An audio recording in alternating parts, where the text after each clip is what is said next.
Eros. Nah, kita hari ini mau bincang-bincang nih. Nah, sebelum kita mulai ke bincang-bincangnya, nah, boleh dong kalian perkenalan terlebih dahulu. Nah, nama kamu siapa? Oke, di sini aku bakal kenalin nama aku. Nama aku Meisha Pavitani Srina dengan digit NIM terakhir 176. Aku Nafis Fadila Talazaki dengan 3 digit NIM terakhir 175. Oke, karena aku kalau boleh tahu, memang hari ini kita mau bahas-bahas masalah apa ya? Pandangan masyarakat terhadap tes fashion seseorang. Jadi kayak gimana sih pandangan masyarakat pada selera kita soal berpakaian gitu ya? Iya, benar. Kita mulai pemanasan dulu kali ya. Nah, aku nih mau nanya nih ke Nafis ya. Menurut kamu itu tes fashion itu apa?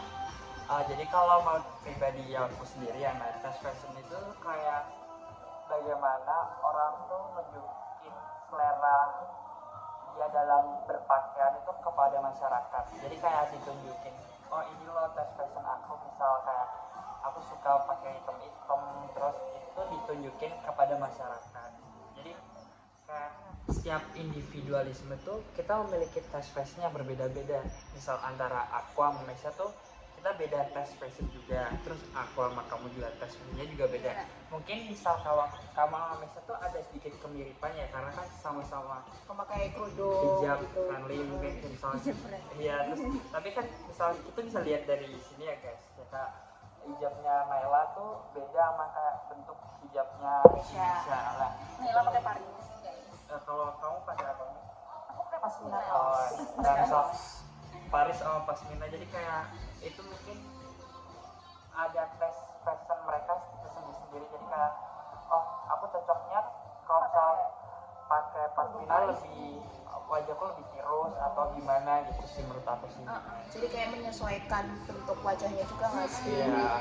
Jadi emang benar-benar itu tuh tes fashion itu menonjolkan atau menunjukkan kepribadian kita untuk dilihat kepada masyarakat.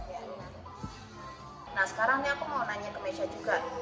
Menurut pendapat kamu itu tes fashion itu yang kayak apa? Kalau menurut aku ya, Nay, ini aku ada tambahan sedikit. Misal nih, ada orang pakai pasmina cocok di orang ini, belum tentu di orang lain cocok gitu loh, Nay. Jadi pintar-pintarnya kita buat nyesuaiin tes fashion kita aja gitu. Mungkin kayak yang lagi viral-viral ini kan yang brandnya Saswir ternyata di Saswir itu kelihatannya lebih cantik, lebih cakep, terus tapi dipakai tiktoker lain kayak kelihatan. Jadi kayak kamu tahu nggak sih kayak misalkan fans-fansnya Saswir itu kayak berusaha untuk seperti Saswir tapi kayak nggak cocok gitu loh. Dan bahkan nih aku sendiri pun pakai pasmina kaos pun juga nggak cocok gitu. Maksudnya kayak mungkin dari struktur mukanya kan beda ya sama punyanya Mesya. Jadi aku ya lebih suka pakainya kerudung Paris gitu ya. Oke, kita ke pertanyaan selanjutnya ya teman-teman. Nah, aku biasanya mau nanya ya, mengapa fashion style ini tuh dapat memengaruhi seseorang? Jadi itu lebih simpelnya gini, kenapa fashion style itu dapat mempengaruhi seorang tuh ya karena kita tuh ingin menunjukin gimana cara berpenampilan kita kepada orang-orang. Misal kita lebih nyaman pakai kaos atau kemeja, terus dengan itu kan kita lebih pede komunikasi atau ketemu sama orang-orang. Jadi dalam hal sosialisasi itu bisa lebih nyaman gitu. Kayak misal aku kan lebih nyaman pakai kemeja gini, terus ketemu sama Mesya nih, terus aku pakai kemeja jadi aku nyaman nih komunikasi, jadi lebih pede. Tapi kalau pas aku pakai kaos mungkin atau gimana, kamu kurang pede ketemu Mesya, jadi dalam hal komunikasi tuh bisa kayak kurang nyambung karena yang rusak juga betul, kayak kita aduh gimana nih nggak enak gitu loh. Terus juga kamu kayak menyesuaikan lingkungan juga. Iya betul, jadi kayak kita gimana cara berpakaian tuh bisa nyesuaiin tempat juga. Misal kayak kita lagi ke pantai ya kita pakai kemeja pantai, jangan pakai kemeja hitam putih atau gimana gitu ya. Ya kalau kamu Mesya gimana? Kalau menurut aku sendiri sih mungkin sama-sama kayak yang Nafis bilang ya, Nay. Kayak pintar-pintarnya kita nyesuaiin tempat sama apa ya, sama outfit kita aja. Jadi kayak misal yang kayak Zaki bilang tadi, apa namanya, kayak misal ke pantai ya pakai baju ya yang santai-santai gitu. Terus kalau misal Nongkrongnya langsung sama temen ya. Pakai baju biasa apa sih biasanya? Ya yang penting sopan itu Ambil sopan yang enak dilihat gitu. makanya itu dapat naruh kita dapat seseorang naik jadi kayak dapat mempengaruhi bagaimana kita Mengekspresikan diri kita ya benar kayak gitu. jadi pada saat bersosialisasi kayak gitu tuh kita lebih nyaman gitu loh kayak karena kita udah prepare dari rumah misal aku nih mau pakai baju ini nih udah disiapin hamil satu kan misalnya kalau cewek-cewek gitu ya besok mau ngedate nih sama cowok aku apa gimana apa mau ngedate sama gebetan gitu terus kan kalau cewek-cewek wah besok harus pakai pasmina atau Paris atau pakai kemeja apa sih blouse ya blouse atau pakai rok gitu ya jadi emang hamil satu udah nyiapin ya. Dan itu kan kalian hangout sama pacar kalian yang lebih nyaman lebih comfort gitu kan ya menurut kita gitu. Oke, kita ke pertanyaan selanjutnya ya teman-teman. Di sini aku mau nanya ke Nafis dulu nih. Mungkin bisa dijelaskan lebih mendetail lagi ya bagaimana tes fashion seseorang itu menjadi representasi kehidupan. Oke, aku jelasin juga pakai teorinya si Stuart Hall. Jadi menurut Stuart Hall sendiri itu identitas tidak bersifat tetap, melainkan dibentuk melalui representasi dan konstruksi sosial. Dalam konteks itu jadi kayak fast fashion kita menjadi media atau wadah buat kita nunjukin diri kita gitu. Jadi kayak benar-benar fast fashion kita tuh sebagai representasi diri seseorang gitu. Terus mungkin kalau kamu tanya lebih detail kayak contohnya ya ini kayak contohnya tuh jadi kayak misal kamu pakai streetwear gitu tuh biar terkesan kayak kamu tuh orang yang memiliki identitas urban terus muda dan modern. Sementara kalau misal Mesya sendiri tuh kayak pakainya formal klasik tuh mungkin ingin dianggap dirinya sebagai seorang profesional terus dewasa atau juga kayak konservatif gitu sih jadi kayak identitas melalui fashion itu bukan hanya tentang apa yang dikenakan tetapi apa makna sosial dan budaya yang dilekatkan oleh masyarakat terhadap pakaian kita sehari-hari itu. Jadi emang dari situ tes fashion bisa dibuat menjadi representasi diri seseorang. Jadi menurut kamu itu fashion sebagai konstruksi diskursif itu apa? Jadi kalau misal menurut pandangan Stuart Hall sendiri tuh, jadi teori identitas ini tuh dibentuk oleh diskursus atau narasi Jadi kayak yang dominan di masyarakat tuh kayak pandangan masyarakat terhadap fashion yang mengikuti diskursus budaya tertentu. Kayak misal contohnya di era modern saat ini tuh kayak fashion branded tuh seringkali dikaitin sama status sosial tinggi mereka sendiri. Kayak misal orang yang pakai baju apa ya?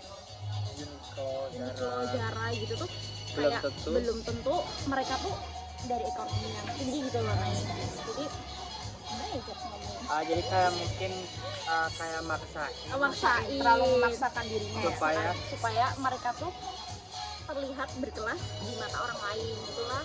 Jadi kayak misalkan kayak aku nih kayak mau ngasih paham ke netizen gitu loh, jadi kayak aku tuh sebenarnya pakai baju ini tuh bisa gitu loh. Tapi tanpa melihat dirinya tuh kayak dari latar belakang ekonomi yang gimana gitu. Jadi emang mungkin fashion itu sebagai diskursus seseorang tuh ya dari itu ya mungkin contohnya kayak kita mungkin pada era saat itu kayak Uniqlo kan termasuk mahal ya Zara terus gitu. kayak H&M gitu ya. Lah mungkin ada beberapa orang tuh yang maksain diri untuk beli Uniqlo, H&M dan lain-lain tuh biar mereka nggak dipandang rendah.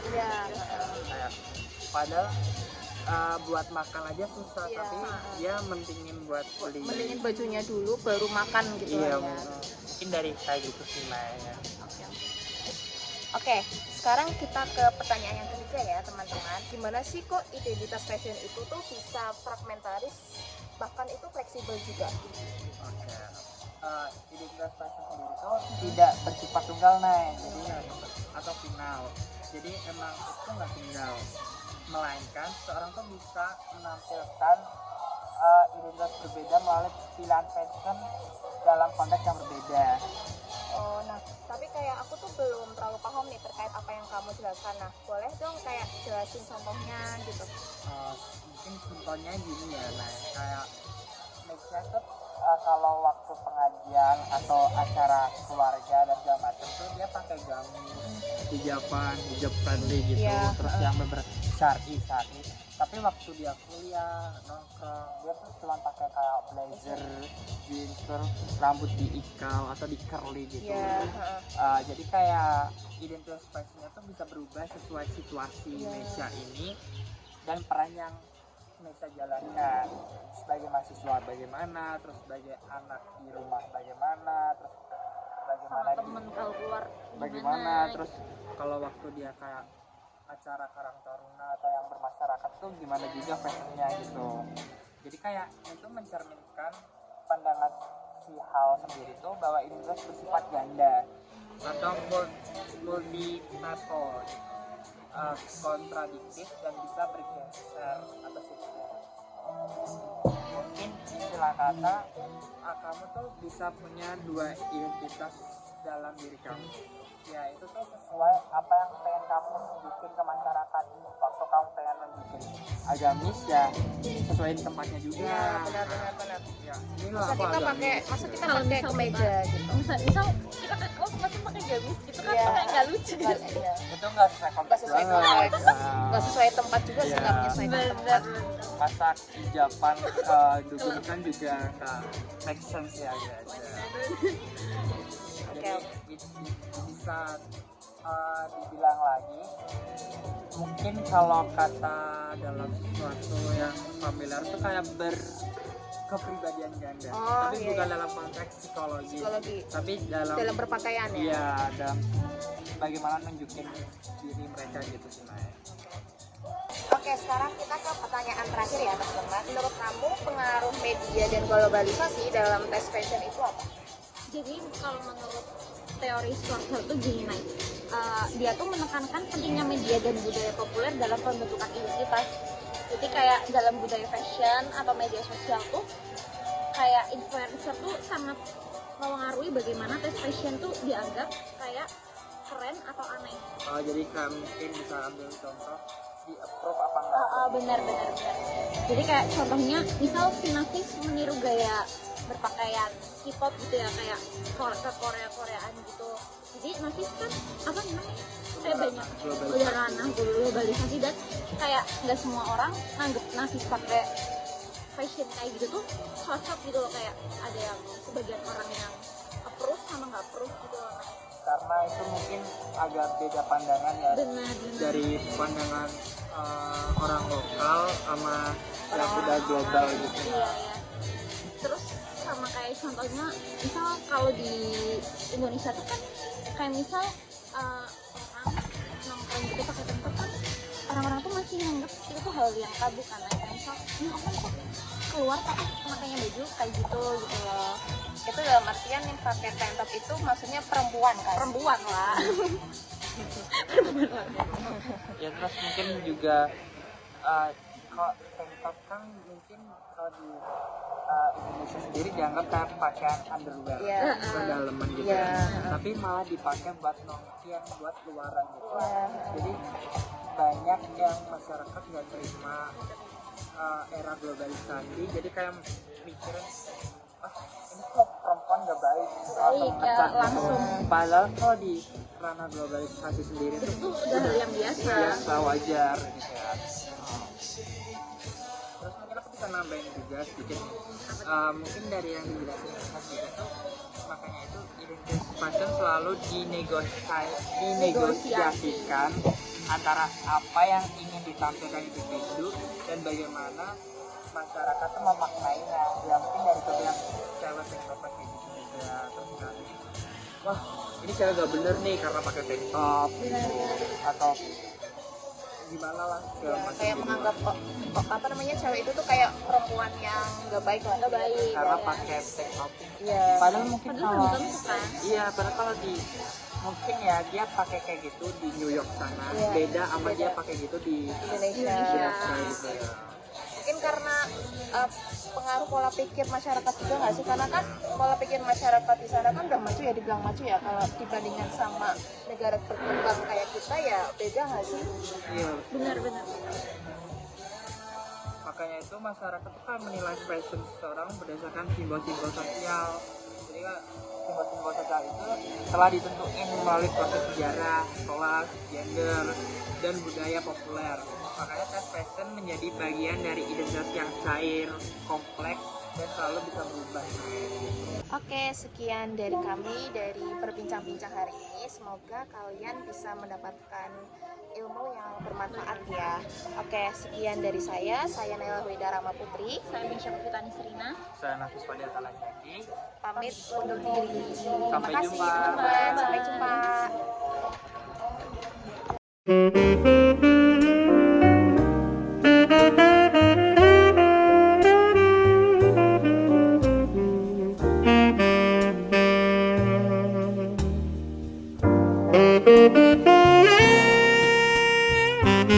Thank you.